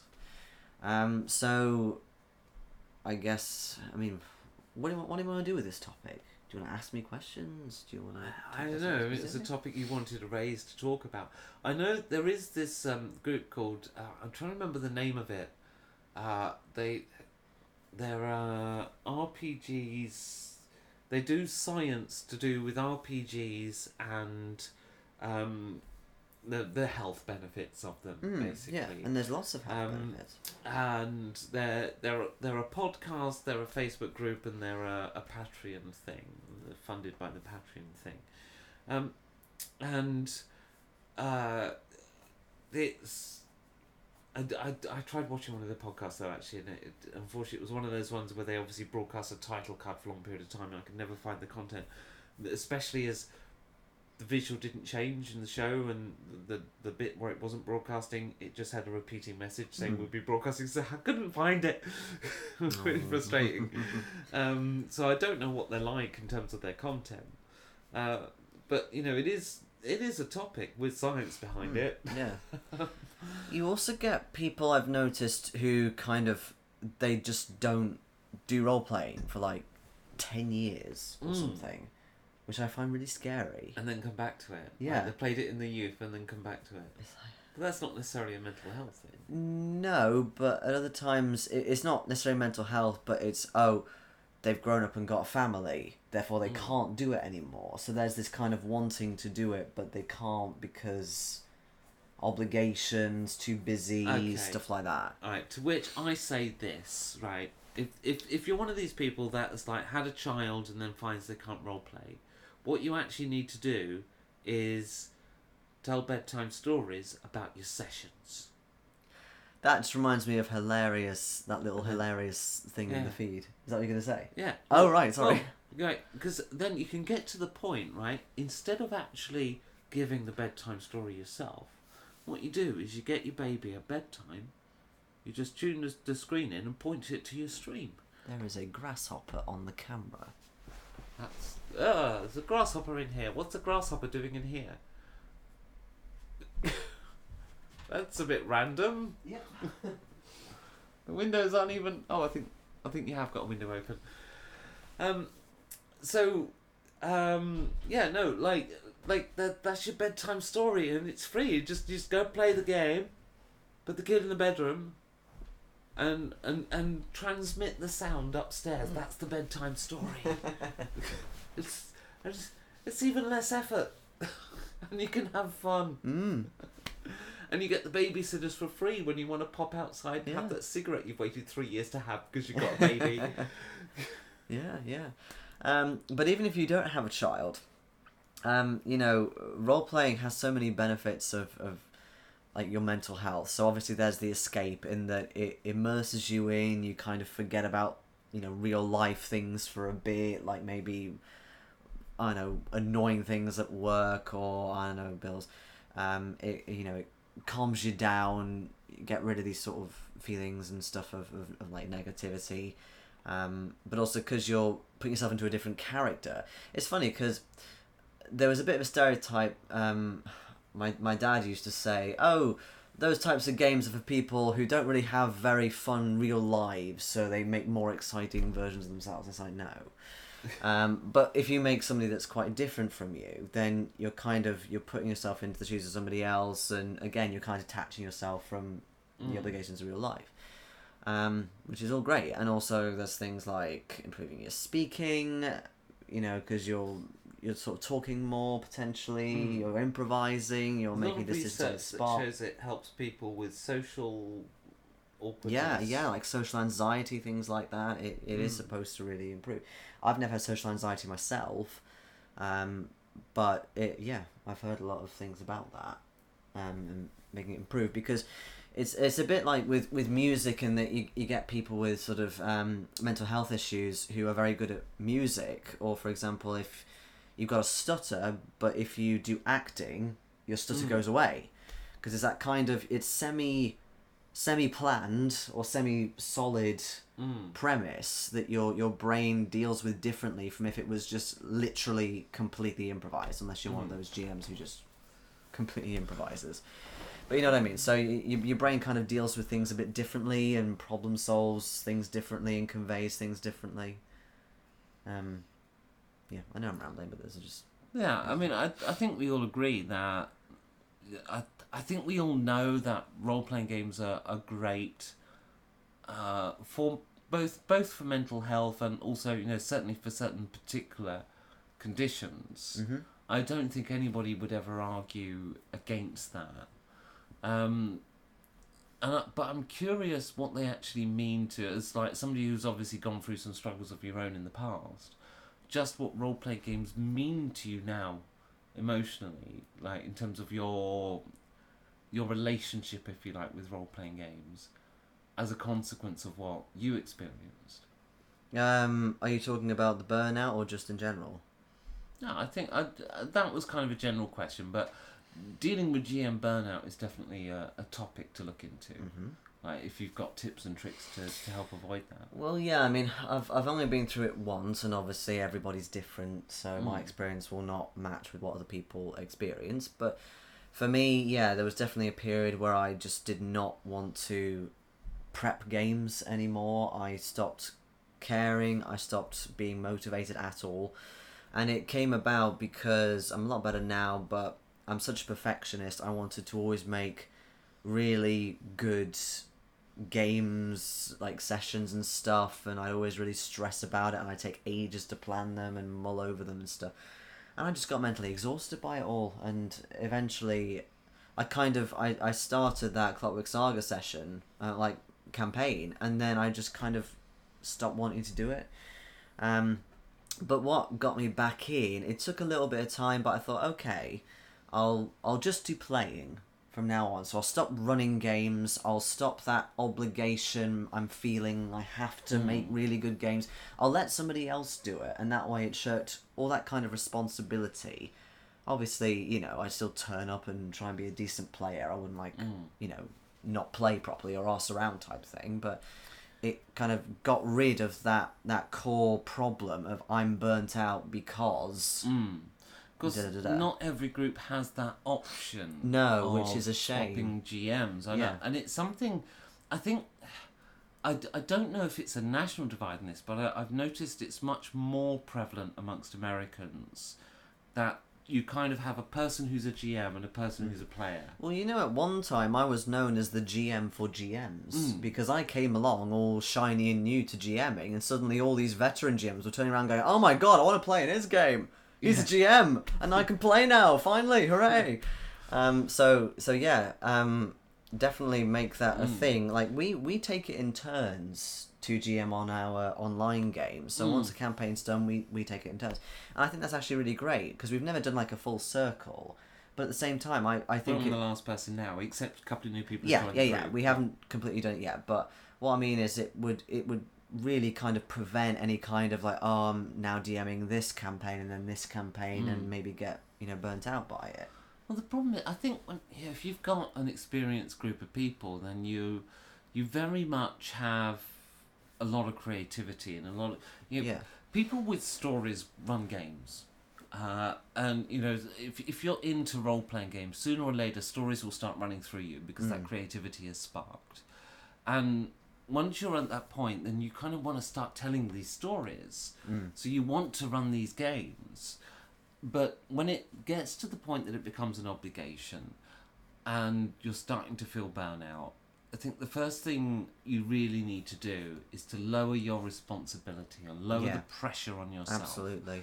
And maybe you want to carry on telling the story, but you don't want to stop GMing. In which case, you need to find ways to lower the burden on yourself. Yeah. Like one of the things we started doing with the Clockwork campaign, for example, was we stopped broadcasting it. Yeah, so at one point I just didn't want to broadcast it anymore because, again, there's that kind of pressure. And I'm a performer, so I'm very used to broadcasting, like right now, for example, and being on show. But at the same time, it was just more... It's kind of like a subconscious thing to me. It's like you still know that you're broadcasting, you still know you're kind of performing, as it were. And once that went away, it didn't like make it 100% better, but it helped. It's like suddenly, okay, like you can kind of relax a bit, pressure's off a bit. Even if only like, I don't know, 2 people were watching, it's still like boom.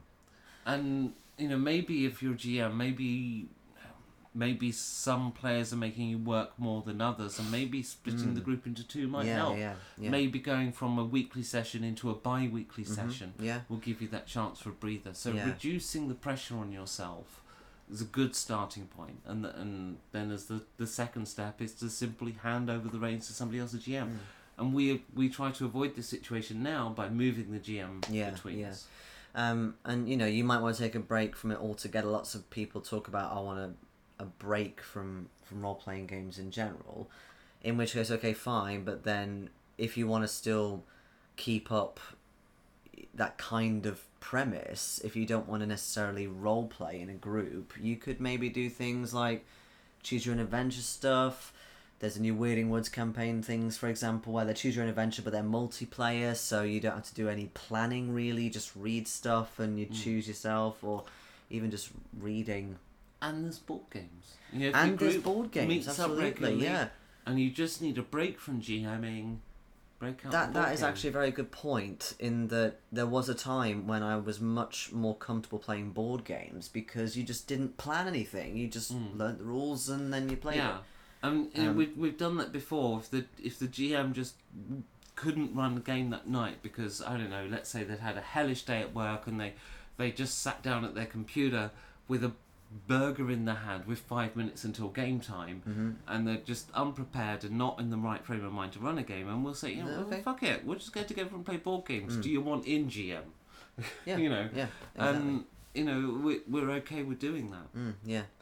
And then, like, one way that got me properly back into GMing was kind of just changing entirely on how I prepped, which took some time, and I used the time just playing games. I think I did it for about a year, actually, where I didn't run really anything apart from maybe a couple of one-shots.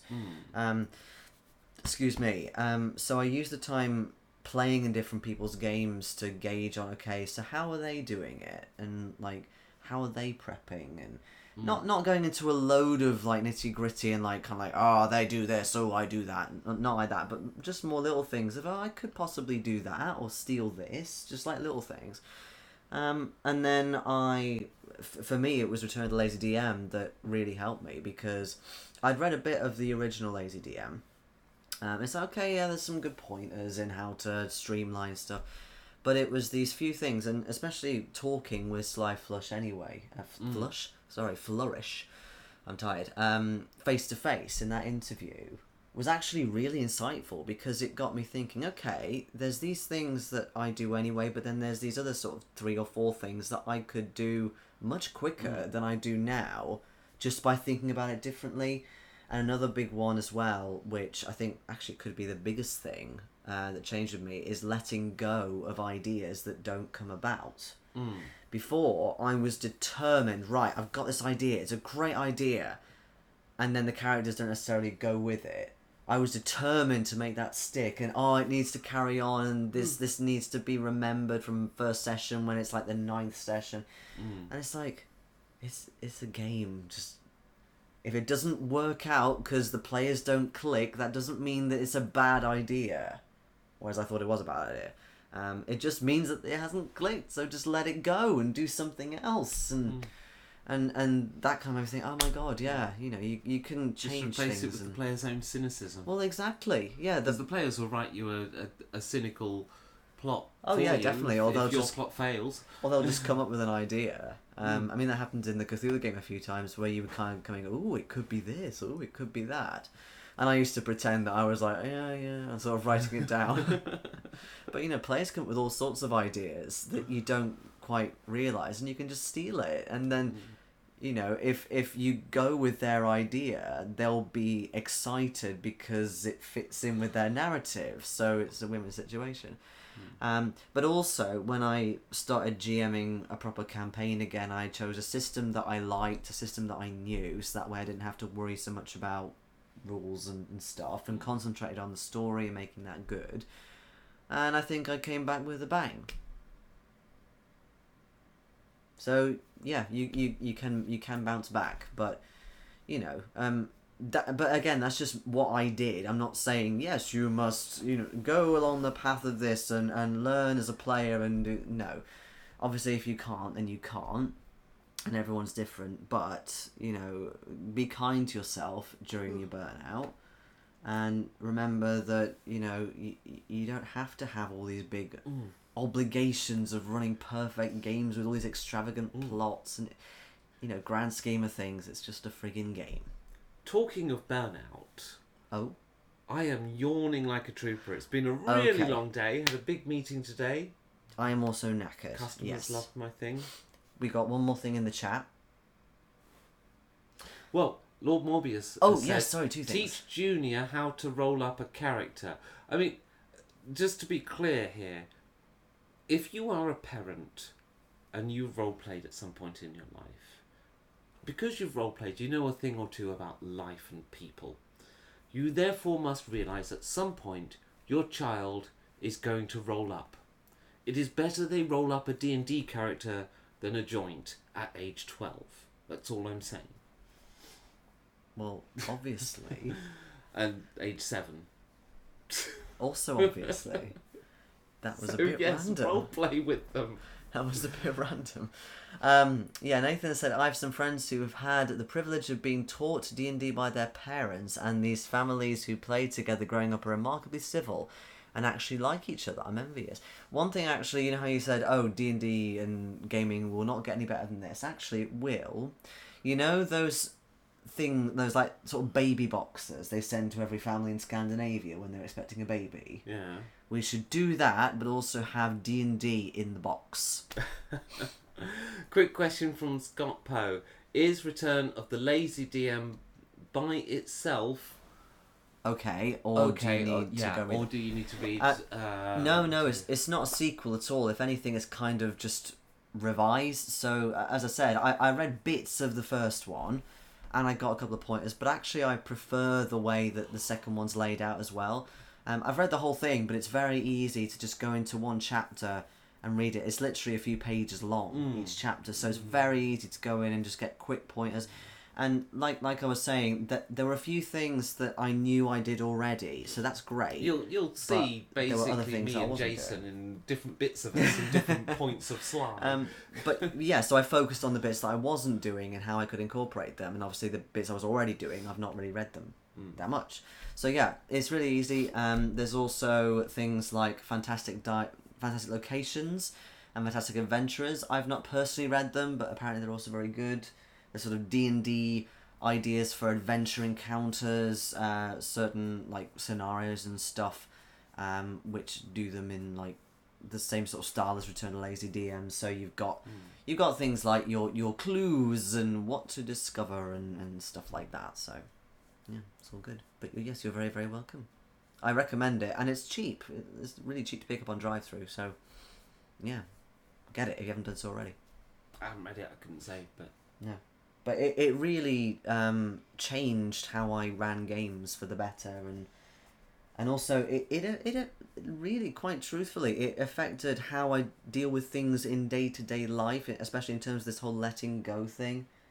It kind of made me think, oh yeah, there's other things in day-to-day life where I need to kind of let go more, and it wasn't like a be-all and end-all, but it was something that made me start thinking about, okay, yeah, I'm getting bogged down in this thing too much in my life and whatever. So, yeah. So yes, we recommend then as Pear of Geeks recommends Sly Flourish, Return of the Lazy Dungeon Master to both improve your game, your life and mental well-being, and sex life.